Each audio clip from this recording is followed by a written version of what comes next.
حمدا كثيرا طيبا مباركا فيه على كل حال.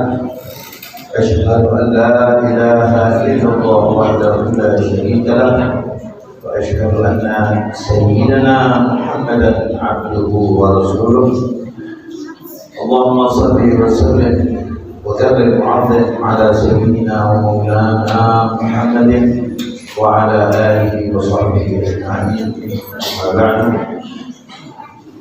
alhamdulillah, Allah Subhanahu wa Ta'ala kumpulkan kita di tempat yang mulia ini. Semoga Allah Subhanahu wa Ta'ala senantiasa melimpahkan rahmat kepada kita dan keluarga kita semuanya sampai di akhir hayat kita. Salawat dan salam kepada junjungan kita, kekasih kita, panutan kita, pemimpin kita, Rasulullah sallallahu alaihi wasallam. Mudah-mudahan kita termasuk umat yang pilihan dari umatnya Nabi Muhammad sallallahu alaihi wasallam. Alhamdulillah, waktu bainal isya'ain, waktu di antara maghrib dan isya adalah waktu yang memiliki fadilah yang besar, yang seringkali kita lalai dengan keutamaannya. Waktunya sangat singkat, namun memiliki keutamaan yang besar sekali. Bahkan dikatakan, barang siapa yang melaksanakan sholat sunnah 12 rakaat di antara maghrib dan isya, maka Allah Subhanahu wa Ta'ala akan membangunkan istana baginya di surga. Bukan dimasukkan ke dalam surga, tapi dibangunkan istana di dalam surga. Banyak fadilah dan keutamaan waktu di antara maghrib dan isya ini. Dan alhamdulillah, menghidupkan waktu di antara maghrib dan isya, di antaranya adalah dengan majelis ilmu, majelis ta'lim, majelis zikir. Dan itu adalah seutama-utamanya zikrullah. Zikir yang paling utama adalah zikir di dalam majelis ilmu. Lebih utama daripada zikir yang kita lakukan dengan membaca kalimat-kalimat thayyibah atau bahkan membaca tadarus Al-Quran, maka keutamaan majelis ilmu jauh lebih besar dibandingkan zikir atau majelis-majelis yang lainnya. Mudah-mudahan Allah Subhanahu wa Ta'ala menerima pada hari ini, pada jam ini, dan Allah ridho kepada kita semuanya. Bapak-bapak, ibu-ibu, hadirin sekalian dirahmati Allah Subhanahu wa Ta'ala, waktu yang singkat ini saya mengambil satu judul atau pokok pembahasan daripada kitab Al-Ajwibatul Ghariyatu fi Aqidatil Firqatin Najiyah, yang dikarang oleh Sayyidul Allamatul Faqih Sayyidul Abidin Al-Alawi Al-Husaini atallahu umrah wa nafa'ana bih wa bi'ulumih wa ulum sayyid salihin. Ini adalah bahagian atau amalan-amalan dari akidah ahli sunnah wal jamaah. Amalan-amalan akidah orang-orang yang berakidah ahli sunnah wal jamaah. Karena hanya satu saja kelompok yang diterima oleh Allah, yaitu kelompok yang mana kelompok itu yang terbesar, yang mereka itu memiliki akidah yang selamat, tauhidnya selamat, keyakinannya selamat, imannya selamat, yaitu akidah ahli sunnah wal jamaah. Apa di antara amalan-amalannya? Ada satu amalan yang alhamdulillah kita yang berakidah ahli sunnah wal jamaah ini menerimanya, dan bahkan ini diamalkan dari sejak dulu hingga sekarang. Namun belakangan ini banyak ditinggalkan dikarenakan sebahagian tidak mengetahuinya, sebahagian tidak menganggapnya terlalu penting, dan mungkin juga sebahagiannya terlupakan oleh amalan ini. Apa itu? Setiap kita ini pasti akan merasakan yang namanya maut. Kita pasti akan merasakan dan menemui yang namanya kematian. Apa itu kematian? Kematian itu adalah intiqalul ruh min alam ila alam. Kematian itu berpindahnya ruh dari satu alam ke alam yang lain. Kalau sekarang ruh kita masih berada di alam dunia, nanti ruh kita akan berada di alam barzakh.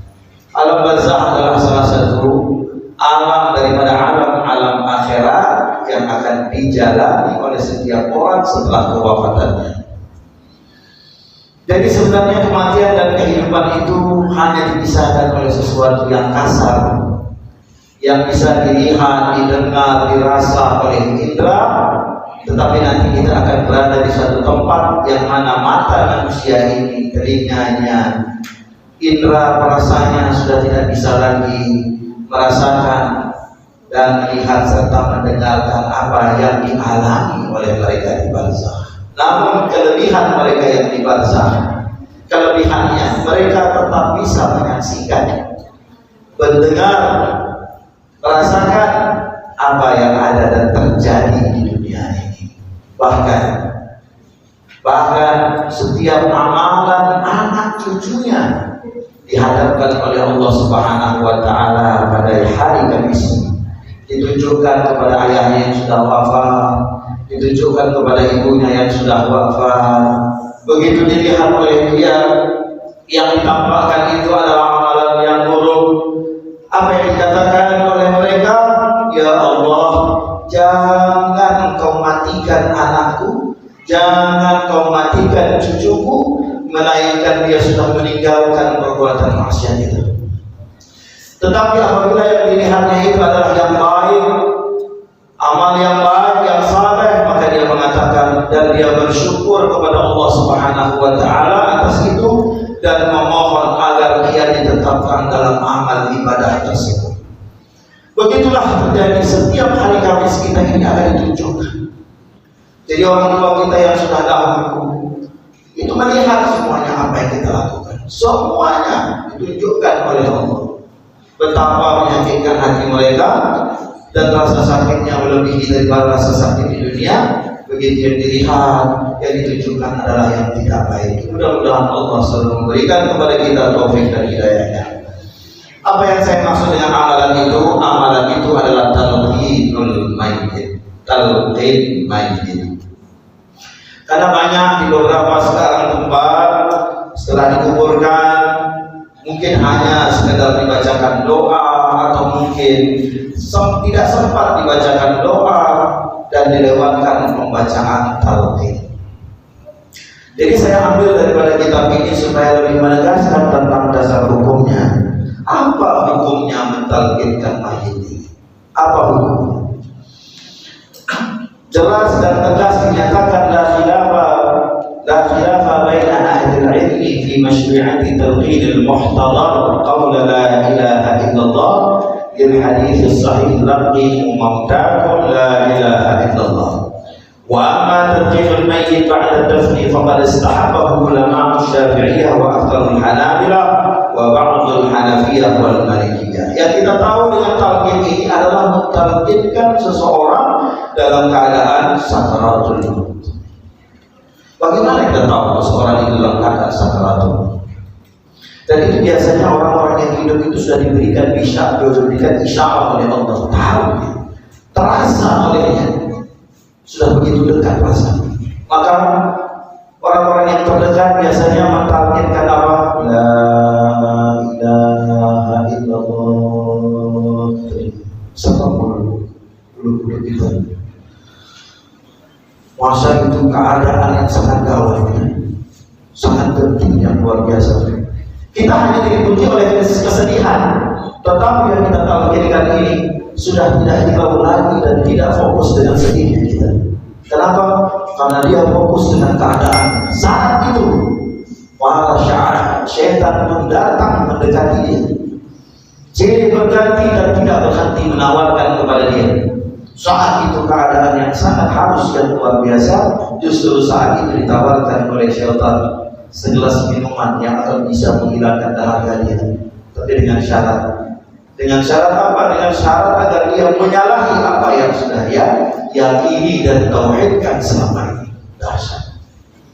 Itu makanya pada saat itu kita disuruh dan diperintahkan untuk mentauhidkan dan dianjurkan, bukan merupakan suatu keharusan, tetapi dianjurkan, lebih diutamakan yang mentauhidkan itu adalah bukan ahli warisnya. Kenapa? Karena orang dalam keadaan seperti itu hatinya sangat sensitif. Jadi disebutkan bahwasanya kalau yang mentauhidkan ahli warisnya, anaknya umpamanya, dia khawatirkan dia muncul prasangka buruknya. Kalau anaknya seolah-olah mentauhidkan ini supaya kaya, supaya dia cepat mati. Makanya dianjurkan di dalam syariat yang mentauhidkan itu bukan ahli waris. Jadi orang yang tidak ada hubungan waris dengan dia, supaya apa? Supaya tidak muncul prasangka buruk. Itu anjuran. Tetapi bukan sebagai suatu kewajiban, bukan, tapi diutamakan. Dan pada saat mentauhidkan kita harus ingat ada adab mentauhidkan. Jangan mentauhidkan seperti kita baca tahlil. Satu kalimat saja cukup. Di telinganya apa? Di telinganya dengan suara yang lembut, dengan suara yang lirih. La ilaha illallah. Jeda. Jangan terus menerus. Dan apabila dia sudah memberikan suatu isyarat dengan anggukan, dengan gerak tangan, berarti dia sudah dalam keadaan ingat sama Allah. Jangan diteruskan lagi. Karena apabila diteruskan justru nanti akan mengganggu beliau. Dan bahkan di dalam kitab Ushwal Karim disebutkan apabila kalimat la ilaha illallah itu terasa panjang, maka boleh ditalqinkan dengan kalimat Allah, Allah, Allah. Boleh. Jadi bukan berarti harus mutlak kalimat la ilaha illallah, tapi boleh dengan kalimat Allah, Allah. Nah, kemudian setelah itu kita tidak membahas tentang proses penyelenggaraan jenazah, sampailah sekarang pada bab tentang tauhid, Bapak Ibu sekalian. Sudah selesai semuanya, kemudian dimakamkan, kemudian tanah pun sudah diratakan, sudah diletakkan nisan di kepala dan di bagian kakinya. Ya Allah. Dikatakan oleh para ulama tidak ada perselisihan. Yang pertama, talqin itu adalah talqin saat sakaratul maut, sebelum wafat. Itu talqin yang pertama. Tidak ada perselisihan, perbedaan pendapat dari para ulama tentang masalah syariat mentalqinkan sebelum wafat atau saat sakaratul maut dengan mengucapkan la ilaha illallah. Adapun talqin yang dibacakan setelah dikuburkan, maka jumhur ulama, sebahagian besar ulama baik dalam mazhab Syafi'i mutlak secara keseluruhan, mazhab kita Syafi'i mutlak seluruh ulama mazhab Syafi'i. Sebahagian besar mazhab yang lain menyatakan kesunahan untuk melakukan talqin setelah dimakamkan atau setelah dikuburkan. Apa dasar atau dalilnya, hadisnya yang berkenaan tentang itu diriwayatkan oleh Imam Tabrani. Diriwayatkan oleh Imam Tabrani bahwasanya idza mata ahadun min ikhwanikum fasawwaitum alaihi turaba falyaqum ahadukum ala rasil qabri thumma liyaqul ya fulan ibni fulana fa innahu yasma' wa la yujib thumma liyaqul ya fulan ibni fulana فإنه يستوي قاعدا ثم يقول يا فلان ابن فلانة فإنه يقول أرشدنا رحمه الله فليقول اذكر ما خرجت عليه من الدنيا من الشهادة أن لا إله إلا الله وأن محمدا عبده ورسوله وأنك رضيت بالله ربا وبالإسلام دينا وبمحمد نبيا ومن kabira ya'khudh kulla wahid minhuma yad sahibihi wa yaqul intaliq bina ma nad'u 'inda man nuqina hujjatuhu fa yakunu Allah hajijahu dunahuma. Ini hadis diriwayatkan oleh Imam Tabrani. Apa artinya? Apa itu kalimat tauhid? Dikatakan bahwasanya apabila salah seorang dari kalian wafat, atau apabila salah seorang dari saudara-saudara kalian wafat dan kalian telah ratakan dia dengan tanah, maka hendaknya salah seorang dari kalian itu tetap berdiri di situ, atau yang dimaksud berdiri di situ tetap duduk di situ. Maka katakanlah kepadanya, wahai fulan bin fulanah. Di sini disebutkan nama ibu, fulan bin fulanah, baik dia laki-laki maupun dia perempuan.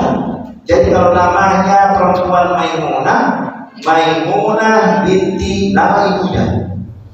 Laki-laki namanya Muhammad, Muhammad bin nama ibunya. Kenapa nama ibu bukan nama ayah? Karena anak itu bernasab dengan ibu itu pasti. Bernasab kepada ibu itu pasti, bernasab kepada ayah belum tentu pasti. Pasti kalau sama ibu, tapi kalau bernasab dengan ayah belum pasti. Dan ini ceritanya di dalam fikih munakahah, fikih pernikahan. Terus yang biasa-biasa mungkin orang menyebutnya fulan bin fulan. Nah, kalau kita mau menyebut nama ayah, maka juga sebut nama ibu. Tetapi apabila kita tidak tahu nama ibunya, maka cukup membinkan dan membintikan dia dengan Siti Hawa. Cukup bin dan bintikannya dengan Siti Hawa. Bahasa kita Siti, bahasa Arabnya Sayyidatu Hawa, Sayyidatu Hawa. Dibinkan ke sana, dibintikan ke sana. Atau cukup dengan kita mengatakan, dan itu ada dalam Majmu' Syarif. Ibu-ibu ya, ibu-ibu kalau punya Majmu' Syarif itu boleh dikatakan kayak kitab wajib harus ada bagi kita setiap orang. Karena kita itu praktis, di dalamnya termuat macam-macam surat, macam-macam amalan yang setiap saat kalau kita mau baca dan amalkan sudah standby dari kita. Di situ ada talqin mahid. Jadi ini jelasnya. Ini sudah dikubur, kemudian sudah dipancang yang namanya nisa, salah seorang duduk di situ. Dan biasanya semua hadirin itu ikut, tidak ada yang pulang biasanya. Kalau ada pulang mungkin ya terpaksa memang karena sudah ada sesuatu yang mendesak atau mungkin sudah terlalu lama. Biasanya tetap ada sebagian yang ikut. Nah, satu orang di situ mentalqinkan. Nah, bacaan talqin ini ada di dalam kitab Majmu' Syarif. Satu orang baca. Jadi apa?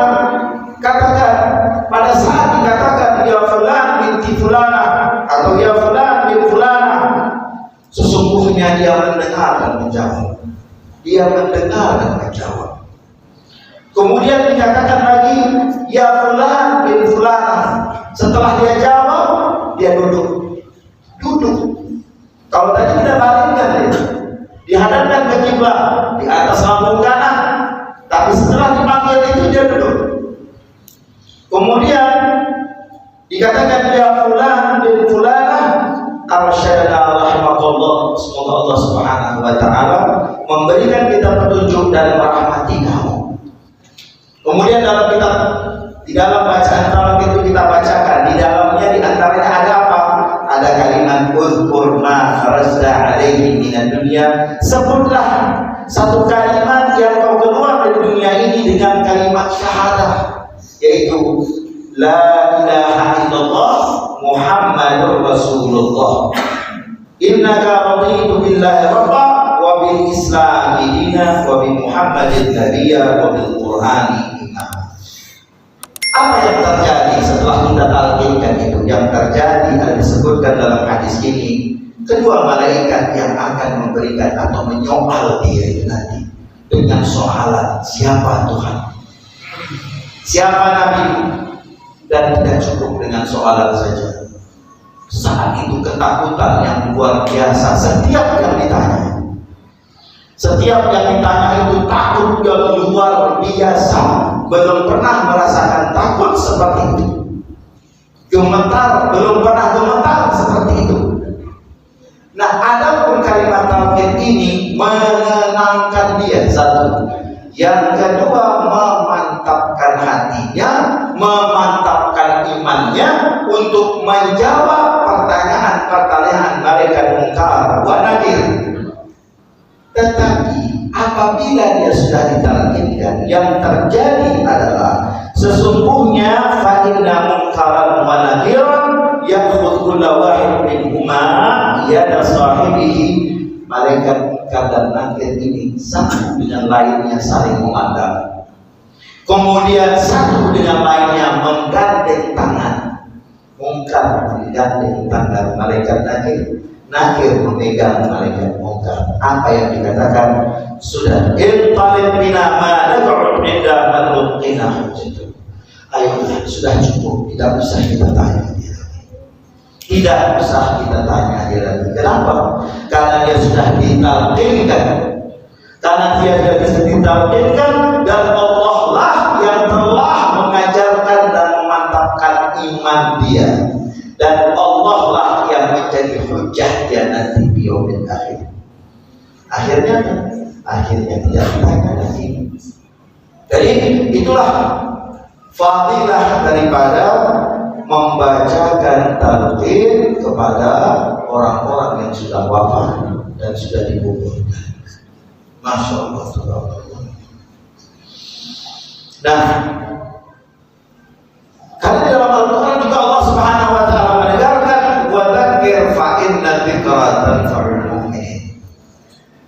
Memberikan peringatan ini tidak hanya waktu kita masih hidup, tetapi juga tetap diberikan kepada walau sudah wafat. Karena peringatan itu bermanfaat bagi orang-orang yang beriman, baik dia masih hidup maupun sudah wafat. Makanya kita itu dianjurkan, disyariatkan untuk tetap berziarah, Bapak Ibu sekalian. Besar pahala untuk menziarahi, terlebih lagi yang diziarahi itu adalah orang tua kita. Besar, dan itu tetap menjadi bagian bakti daripada birrul walidain. Bagaimana rasanya waktu masih hidup orang tua kita itu, apa yang diharapkan terhadap anak-anak? Apakah dia menunggu kiriman duit atau anak membawa duit? Tidak. Dia ingin anaknya datang berkunjung kepada dia. Kalau lebih lagi di hari lebaran. Tak banyak dengan orang tua itu, hanya ingin anak-anaknya berkumpul. Itu saja. Dan saat berkumpul gembira luar biasa. Ditambah anak-anak memberikan hadiah, memberikan uang, beli baju, dan tambah gembira dia. Walaupun itu yang dicarinya. Dan lebih menggembirakan lagi bagaimana sikap anak-anaknya terhadap dia, dengan lemah lembutnya kalau dia bercakap, dengan tingkah lakunya yang suka menyenangkan orang tua, selalu menjaga perasaan orang tuanya, bertambah bahagialah orang tua itu. Itu masih hidup. Itu masih hidup. Kenapa saya katakan masih hidup? Karena kegembiraan itu bercampur dengan hawa nafsu. Tetapi kalau sudah wafat, itu kegembiraannya jauh lebih besar daripada waktu masih hidup. Karena disebutkan di dalam hadis Nabi SAW bahwasanya mereka ini bergembira dan merasakan fayasta'nisu. Mereka itu merasakan tenang, gembira setiap orang yang berziarah kepada dia, dan orang itu dia kenal waktu masih hidup. Siapa yang paling dia kenal di antara semua yang dia kenal? Anak cucunya. Itu yang paling dia kenal. Jadi berziarah ini bukan saja kita disuruh, apalagi di menjelang bulan Ramadan, terlebih lagi setiap minggu hari Jumat. Bahkan dikatakan barang siapa seorang anak yang menziarahi orang tuanya atau salah satu di antara keduanya, kemudian membaca surat Al-Ikhlas 11 kali, membaca surat Al-Ikhlas 11 kali. Satu riwayat disebutkan maka dia anak tersebut akan mendapatkan pahala sebanyak yang sudah wafat. Dalam satu riwayat lagi, anak tersebut mendapatkan pahala, diampunkan dosanya, dan dicatat dia itu termasuk anak yang bakti semua. Apakah anak yang tadinya waktu masih hidup orang tuanya kemudian dia merasa menyesal? Waktu orang tua hidup, ayahku hidup, makku hidup, nyesal. Kenapa? Karena banyak kalimat-kalimat perbuatan yang membuat mereka sakit hati, kecewa. Bisakah itu dirubah? Bisa setelah wafat. Bakti kepada orang tua setelah wafat juga tetap dikatakan bakti. Dan bahkan dikatakan ada anak yang justru Allah golongkan kepada anak yang berbakti kepada orang tua setelah wafat. Kenapa? Setelah wafat dia nyesal, banyak bawakan orang tuanya, bersedekah diniatkan untuk orang tuanya, amal-amal sunnah yang dilakukan niatkan kirim pahala bagi orang tuanya, selalu berziarah kepada orang tuanya. Akhirnya dia tiba minal bali, ditulis dan dicatat masuk dalam kelompok anak yang berbakti kepada orang tua, dapat ridho orang tua, dapat ridho Allah. Jadi kembali kepada pembahasan kita tadi, bahwasanya pembacaan talqin ini adalah sesuatu yang disyariatkan oleh agama. Jadi tidak perlu diperdebatkan, karena kita sendiri ahli sunnah wal jamaah sudah mengenal amalan ini. Cuma saya hanya mengingatkan karena sekarang banyak sudah ditinggalkan. Padahal berdiri sebentar, kata Nabi apa? Berdirilah engkau setelah saudaramu itu dikubur, walau seperti menyembelih seekor unta. Menyembelih bukan menguliti, tapi menyembelih unta. Menyembelih sebentar, berapa detik? Litatbit, untuk memantapkan iman dia. Dan itu yang dilakukan oleh Rasul SAW terhadap sebahagian dari para sahabatnya, yaitu Rasulullah mentalqinkan mereka. Jadi Bapak Ibu sekalian, waktunya mungkin masih ada sedikit, mungkin ada yang mau ditanyakan, silakan.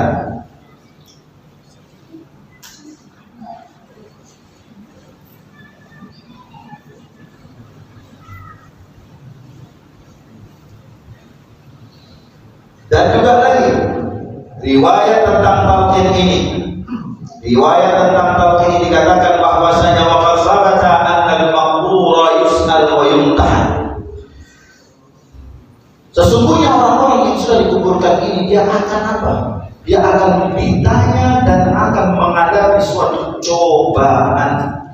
Wa yumar bidu'a lahu, dan diperintahkan bagi kita yang hidup untuk mendoakan mereka. Falihada inna talqin yanfa'u fa innal mayyita yasma'u nida, kama fi sahih anna Nabi sallallahu alaihi wasallam qala innahu la yasma' qara'ani 'alikum ma antum bi asma' lima aqulu minkum. Sungguh kalian itu kata Rasulullah, kalian itu sendal-sendal kalian itu, jangankan ucapan kalian, suara sendal kalian didengar oleh mereka. Bayangkan kita hidup sekarang dengan suara sendal, dan kita bisa dengar suara sendalnya orang. Apalagi kalau jalannya hendak-hendak macam maling, bisa dengar hendak-hendak ya. Sampingkan lihainya dia pakai sendal itu, hendak-hendak, tapi ini apa? Ini hendak-hendak maling namanya. Tetapi orang yang dari kubur, orang yang sudah dikubur itu mendengar sendal, apalagi ucapan, apalagi doa yang dibacakan untuk mereka. Jadi jangan pernah kita anggap orang yang sudah meninggal itu putus hubungan kepada kita.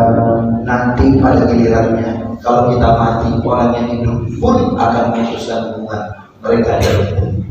Kalau kita menyambung hubungan kepada orang yang sudah meninggal, walaupun dengan kita bacakan, mengirimkan Al-Fatihah di rumah, di mana tempat, artinya kita sambung itu, hubungan itu, maka nanti pada gilirannya kita, orang-orang yang bahkan tidak ada hubungan darah sama kita pun, mereka akan ingat kepada kita.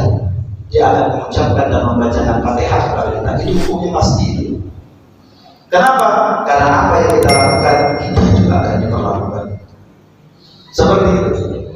Maka walau hanya sekedar mengucapkan Al-Fatihah Jadi kalau kita mendengar si fulan meninggal, ini satu kebiasaan kita, pokoknya kita di kadang-kadang takziah atau mungkin dengar kabar orang meninggal dari media sosial. Apa yang biasa kita ucapkan? Saya turut berbelasungkawa. Kalimat saya turut berbelasungkawa, walaupun kalimat ini cukup bagus, tapi kalimat ini tidaklah diajarkan. Kalau kita mau mendapatkan pahala, paling tidak kita mengucapkan tak bisa bahasa Arab, kita bagi seterusnya. Mudah-mudahan dosanya diampuni Allah. Kalau kita saya ikut berbelasungkawa, kadang-kadang sedih pun tidak ada. Karena basa-basi. Saya ikut berbelasungkawa, saya ikut berduka cita. Padahal dia duka cita, tak ada duka cita, sedikit pun tidak. Itu namanya berbohong. Lebih baik kita ganti kalimatnya, semoga Allah ampunkan dosanya. Yang pada kali ini sahibul musibah hatinya senang, amin. Kan begitu. Nah, kita lupa itu kalimat, jangan pakai berbelasungkawa, ikut berduka cita. Kalau diajarkan oleh syariat apa? A'adallahu ajrahu wa ahsana azab wa ghafara limayyitin. Allah melipat ganjaran yang besar untuk kalian orang-orang yang diberikan cobaan ini. Dan semoga Allah memberikan takziah yang baik, artinya banyak orang yang bertakziah kepada keluarganya. Dan Allah ampunkan dosa yang sudah wafat. Begitu yang diajarkan oleh syariat. Sama dengan begini Bapak Ibu. Karena kita kan kalau menyebut satu hajat itu, ya kami doakan, kan gitu ya. Kami doakan, mudah-mudahan yang dicapai. Itu sudah bagus kalimat itu. Bagus kalimat itu. Tetapi bagus lagi pakai suatu kalimat yang pendek, tapi ini kalimatnya ini mustajab. Insya Allah mustajab. Apa itu? Bismillahirrahmanirrahim. Bismillahirrahmanirrahim. Jadi kalau ada orang cakap depan kita, dia cakap begini, ya Allah, katanya ini betul anak aku masuk pesantrennya. Atau ya Allah, mudah-mudahan lagi ini dapat ganjil diterima, dikejuli. Kita yang mendengar ini, kadang-kadang orang suka basa-basi. Ya, saya turut mendoakan, tadi itu didoakan betul saya mengalami. Saya turut mendoakan, itu Bapak Ibu doakan. Langsung saat itu doakan, saat itu, jangan tunda-tunda lagi. Karena kalau balik ke rumah, tak ada, kita doakan dia doang. Nanti kalau udah doakan dia, saya doakan Allahumma firil muslimin wal muslimat lain. Tapi sebut apa? Bismillah kabul. Artinya apa? Dengan nama Allah diterima, dikabul. Singkat. Bismillah kabul. Insya Allah dengan wasilah menyebutkan asma Allah. Bismillah asma Allah. Berdoa dengan menyebut asma Allah, kabul, dikabulkan oleh Allah. Nah itu saya sudah terakhir, itu sering kali. Memang betul-betul kabul. Karena disebut apa? Kata Bismillah. Jadi Bapak Ibu sekalian rahmat Allah Subhanahu Wa Taala. Adapun tujuannya kita untuk menjelaskan tentang masalah tauhid ini, jangan sampai kita melupakan ini suatu amalan. Masing-masing kita itu tidak jalan mengingatkan. Biasanya kan kalau kita disering tunggu imam masjid, tunggu ustaz, tunggu yang biasa bergacor. Kalau tak ada lewat. Apakah kita tidak ingin juga pada saat nanti kita wafat orang mentauhidkan kita juga? Kita ingin, jadi apa yang kita inginkan kita buat. Disebutkan di sini inna lillahi wa inna ilaihi raji'un, diumumkan fulan wafat meninggal dunia, datang kita hadir sebaik-baiknya sampai disolatkan. Kalau tidak sempat kita hadir, takziah pasti Bapak Ibu. Siapa-siapa dulu orang-orang yang rajin bertakziah, rajin menghadiri jenazah, sampai saatnya nanti ingat langkah untuk menghadiri jenazahnya. Ingat itu pasti itu terjadi. Tetapi kalau sebaliknya, sama halnya orang berat. Dulu juga kita berat, giliran kita orang juga berat untuk datang.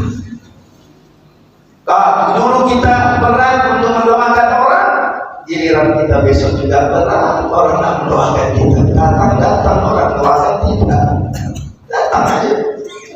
Tapi kita datang mendoakan, insya Allah orang akan datang juga mendoakan. Bapak Ibu hadirin sekalian rahmatullah Allah Subhanahu wa taala. Tidak ada yang kita harapkan melainkan apa? Husnul khatimah. Itulah yang kita harapkan. Husnul khatimah. Kalau kita tengok dalam, mungkin kita banyak sudah pengalaman, apalagi orang tua kita ini yang sudah lanjut. Sudah berapa banyak yang kita saksikan dalam keadaan sakratul maut. Masya Allah, sakratul maut itu luar biasa keadaan. Saat itu tak ada ingat siapa-siapa lagi. Dia sudah memikirkan keadaan dia dahsyat yang luar biasa. Kalau seandainya ditampakkan kepada kita apa yang mereka lihat, kita yang hidup ini pingsan semua. Apa yang mereka lihat berapa. Jadi orang kalau kita talqinkan tidak mesti dia mengucapkan dengan lisan. Ada kalanya dia berisyarat dengan jarinya. Kita bergerak. Sudah tak ada yang bisa bergerak. Tetapi pada saat ditalqinkan tangannya naik. Itu tandanya apa? Tandanya hatinya juga bergerak. Hatinya bergerak mengucapkan kalimat la ilaha illallah, atau hatinya bergerak mengucapkan kata Allah, Allah, Allah. Masya Allah. Kalimat itu yang terakhir, atau paling tidak dia tetap ingat walau tidak bisa mengucapkannya, tapi hatinya la ilaha illallah. Hatinya Allah, Allah. Dakhala jannah. Husnul khatimah. Dia akan mendapatkan husnul khatimah dan insyaallah surga yang paling berhati. Semoga Allah anugerahkan kepada kita semuanya husnul khatimah. Ya Allah biha, ya Allah biha, ya Allah bi husnul khatimah. Ya Allah biha, ya Allah biha, ya Allah bi husnul khatimah. Ya Allah biha, ya Allah biha, ya Allah bi husnul khatimah. Bapak Ibu sekalian Allah Subhanahu wa taala. Mungkin karena tidak ada pertanyaan, kalau ada pertanyaan silakan. Apa yang bisa saya jawab, saya jawab. Kalau tidak, kita tutup saja dengan doa. Kira-kira berapa menit lagi Pak Imam? 2 menit lagi. Mudah-mudahan Allah Subhanahu wa taala memberkahi majelis ilmu kita pada hari ini. Dan saya tadi sebetulnya datang ke sini sama umi saya. Umi saya dari sebelah luar di sini. Emak saya ada yang bertemu dengan ibu di sini, ibu almarhum istrinya Pak Mokhtar. Kamu sama umi saya dari sini.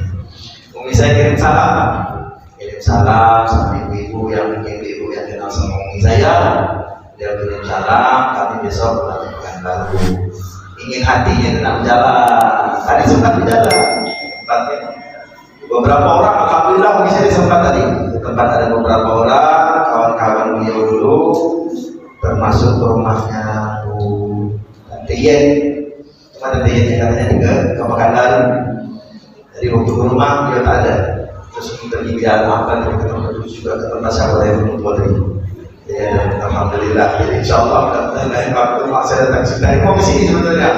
Mau ke sini cuma benar ada dia benar. Maklumlah kita coba. Ya sama-sama kita tutup dengan doa. Bismillahirrahmanirrahim. Alhamdulillahirabbil alamin. Allahumma shalli wa sallim ala sayyidina Muhammad.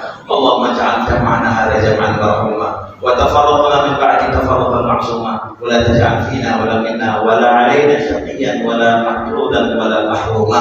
Allahumma inna nas'aluka al-'afwa wal 'afiyah wal mu'afata ad-da'imah fid din wad dunya wal akhirah. Ya Allah, terimalah seluruh amal ibadah kami. Ampunkan segala dosa dan kesalahan kami.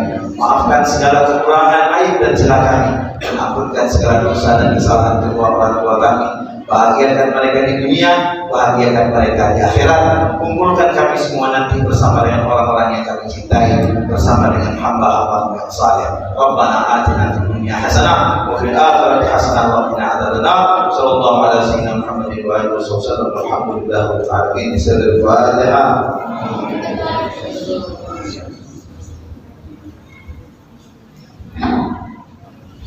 Assalamualaikum warahmatullahi wabarakatuh. Waalaikumsalam.